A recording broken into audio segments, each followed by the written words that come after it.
Good evening. Welcome to Washington. I'm Brett Baer. This is hour one of a special 2-hour special report. We'll have 2 hours all this week. President Trump is taking a tough love approach to the United Nations, which was a frequent target for him during last year's campaign. Today, the president gave diplomats a preview of his major speech to the General Assembly tomorrow. He's pivoting from past accusations that the world body is weak and incompetent to talking about the UN's tremendous potential and need for reform while meeting with allies on the sidelines. We have Fox team coverage tonight. Eric Shawn's at the UN with how the nuclear ambitions of North Korea and Iran are dominating much of the conversation. But we begin with Chief White House correspondent John Roberts in New York with a kinder, gentler President Trump when it comes to the UN, at least so far. Good evening, John.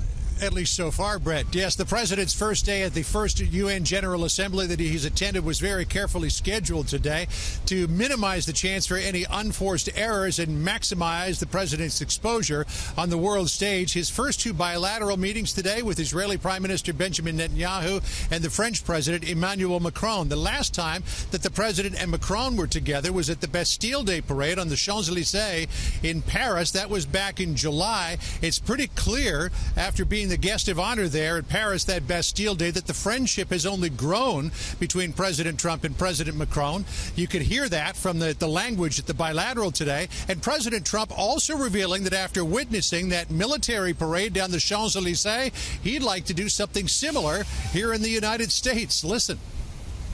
So we're actually thinking about 4th of July, Pennsylvania Avenue, having a really great parade to show our military strength. Our people in France were very proud to have you and your wife Melania in Paris 14th of July for Bastille Day, and people were very proud to have you in front of them and participating to this ceremony and this parade.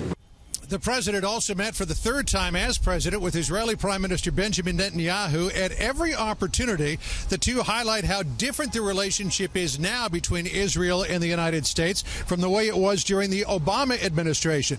Netanyahu with more words of praise for President Trump. President Trump again repeating his hope that peace in the Middle East is attainable.